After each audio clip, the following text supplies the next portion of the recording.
that bears the former president's name, the Trump Organization. Claiming you have money that you do not Hola amigas y amigos, mientras él va a la casa viendo como manjares, ¿ven? Hola, este es el mole, estoy celebrando New York la boda Attorney de mis General bodas. Letitia James announcing today's civil Happy lawsuit after birthday, a okay? 3-year Happy investigation birthday to alleging the all company the and its leadership, people from including Mr. October. Trump and 3 of You're his children, invited to Ivanka, celebrate. Don Jr., and Eric, falsely valued assets for their own financial gain. The pattern of fraud and deception that was used by Mr. Trump and the Trump Organization for their own financial benefit is astounding. James says the alleged scheme sought to inflate Mr. Trump's own net worth by billions of dollars by helping the company secure more favorable terms for loans and insurance. Among the examples she cites Mr. Trump's property at 40 Wall Street that James says in 2011 he declared was worth $524 million, even though an appraiser valued it at just $200 million. His Mar-a-Lago estate, she says, was valued as high as $730 million on the false premise that it could be developed and sold for residential use. And about his own penthouse apartment inside Trump Tower, James says Mr. Trump misrepresented it as being more than 30,000 square feet, when she says it's actually a third of that size, which he valued at $327 million. To this date, no apartment in New York City has ever sold for close to that amount. The extraordinary lawsuit seeks $250 million in penalties, a ban permanently blocking the Trumps from running businesses in New York and from buying commercial real estate in New York for 5 years. The former president slamming the suit by James, who's a Democrat, as politically motivated, attacking the New York AG as, quote, a fraud who campaigned on a Get Trump platform. Donald Trump Jr. writing, Dem witch hunt continues. And Eric Trump posting video of James vowing to sue Mr. Trump even before she was elected. Will you sue him for us? Oh, we're going to definitely sue him. We're going to be a real pain in the ass. And tonight, the Trump Organization says not only was no bank harmed, actually they profited handsomely, and saying the loans are either current or have been paid off. And Peter, as we've noted, this is a civil lawsuit. James is not charging Mr. Trump or his children with any crime. Yeah, Lester, that's right. James has sent a criminal referral to federal prosecutors in Manhattan and a separate tax fraud referral to the IRS. Asked today whether there could be a settlement in her civil lawsuit, James said, quote, our door is open. Lester. Peter Alexander starting us off. Thank you.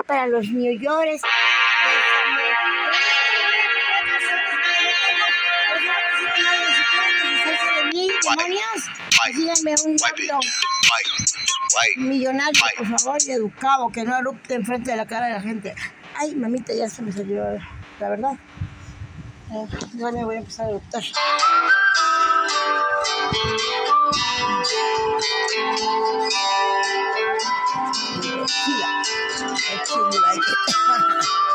Okay, bueno,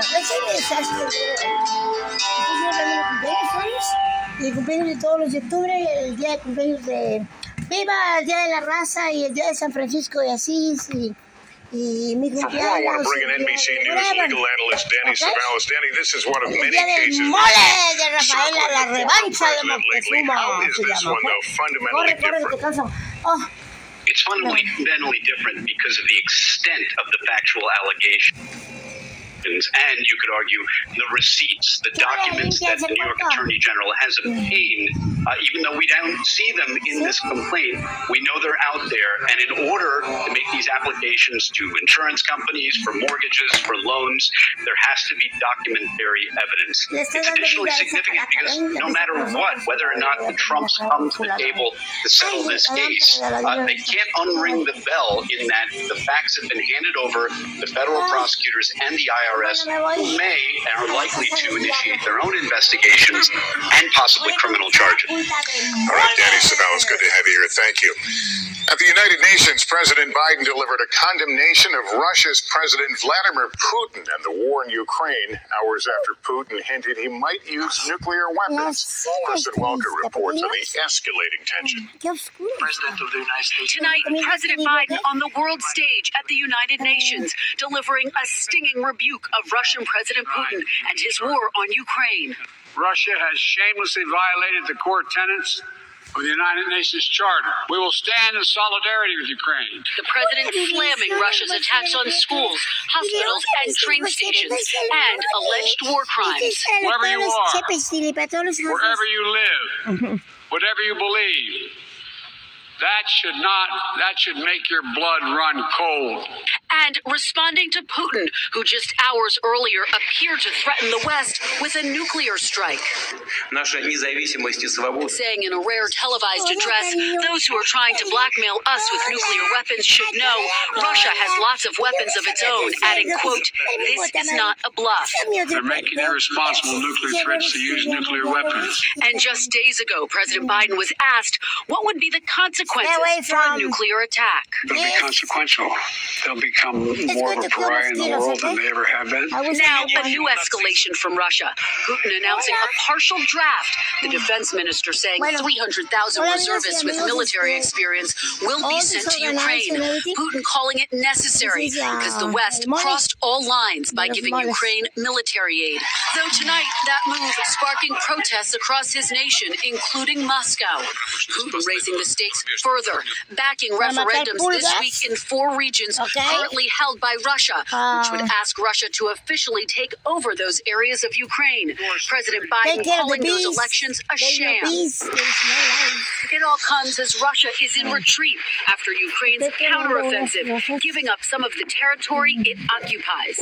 Tonight, Ukraine's President Zelensky unleashing his own stern warning. We cannot agree to a delayed war because it will be even hotter than the war now. For us, this is a war for life. And Kristen, President Biden is facing other challenges, including keeping the allies together on all this. That's absolutely right, Lester. The president is aiming to keep allies unified around sanctions against Russia, as well as support for Ukraine, particularly Europe, which relies on Russian oil and gas and is bracing for the possibility of a recession, Lester. Kristen, thank you. And tonight, 2 captured Americans among those freed by Russian-backed forces in Ukraine, part of a prisoner exchange between Russia and Ukraine.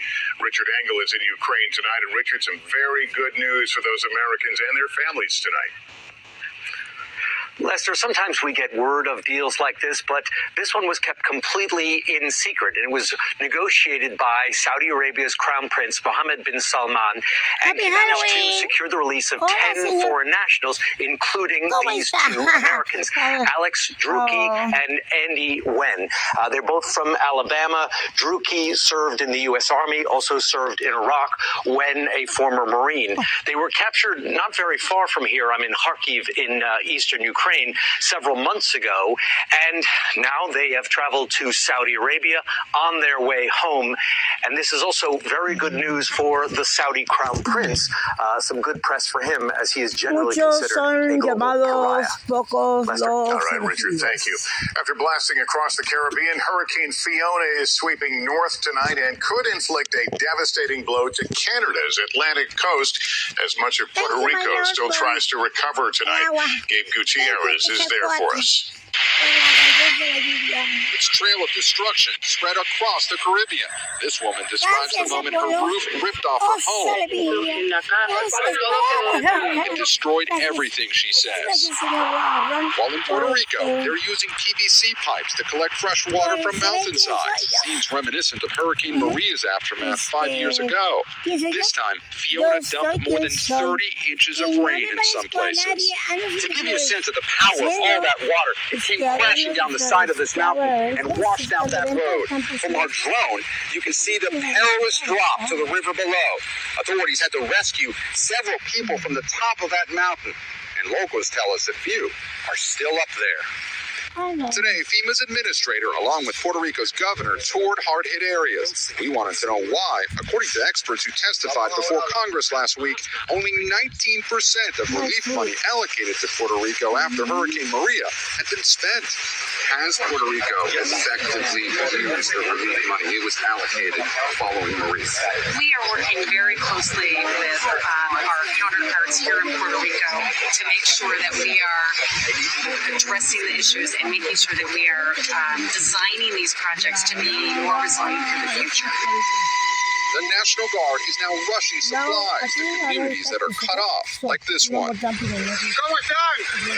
They're standing on the other side of a bridge that had been rebuilt after Hurricane Maria, only to wash away again. You don't have water, no tienen agua. We could barely hear her say no, but her face spoke loudly. Tonight, she and so many other Puerto Ricans hope someone is listening. At least 8 deaths in Puerto Rico are suspected of being tied to the storm. Across the island, more than 70% of customers are still without power, and the heat index today topped 100 degrees. Lester? All right, Gabe, thank you. Fiona's destruction may not be over. There is another storm we need to pay attention to. Al Roker is tracking it all for us tonight. Al? Lester, we are watching the Atlantic really start to heat up. We've got several disturbances we're watching. We'll zero in right now on Fiona, but we're watching this one down by the Leeward Islands. We've got a Category 4 storm still.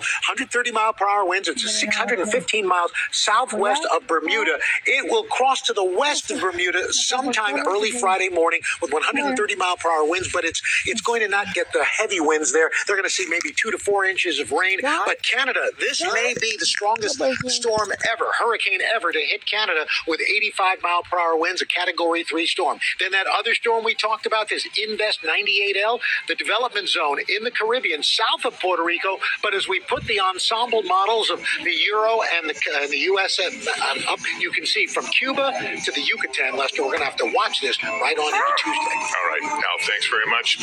In 60 seconds, the latest big interest rate hike by the Fed, what it means for you, and warnings about even more painful days ahead in the battle to bring inflation under control.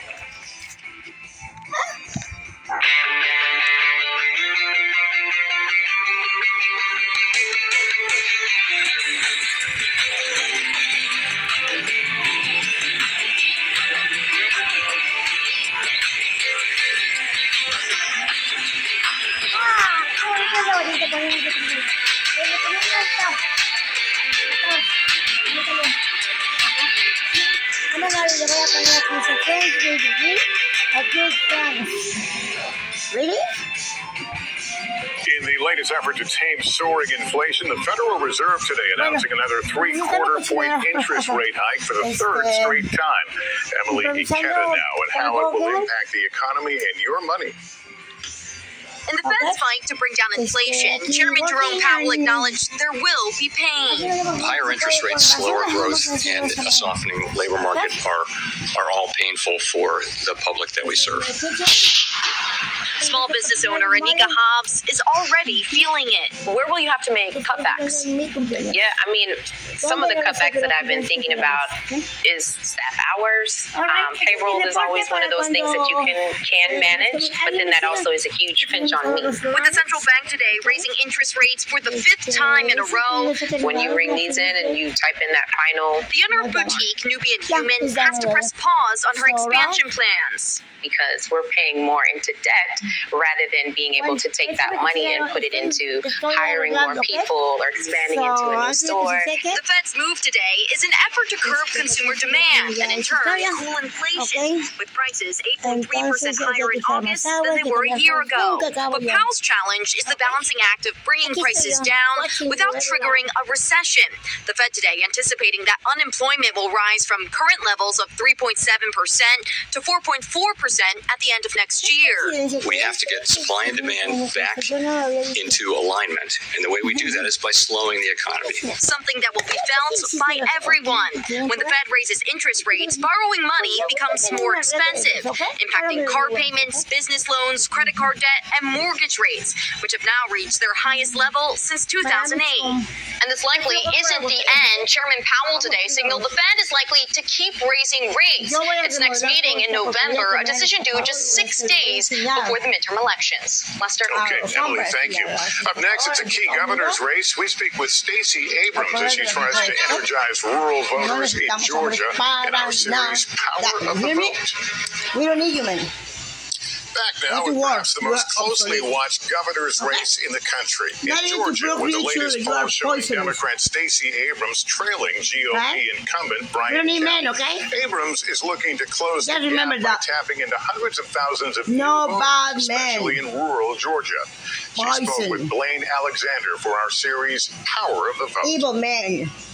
How important is this to Georgia? Georgia is essential. Georgia is often a lead on what's going to happen across the country. That became abundantly clear in 2020. It was Georgia that flipped blue for President Biden. Georgia that changed control of the U.S. Senate. And a key factor in it all, Stacey Abrams.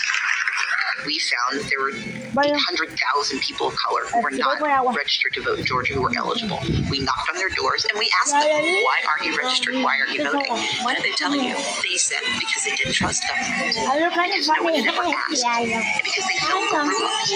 Now Abrams is looking to those same voters to help secure her own historic win. I'm running to become governor of Georgia.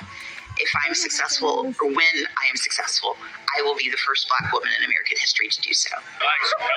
Abrams is in a rematch against Republican Governor Brian Kemp, who 4 years ago defeated her by less than 55,000 votes. We have a great opportunity here in our state. But you know, we are beating the bushes every single day, reminding people the differences and where we would be now, where we would have been if Stacey Abrams was your governor.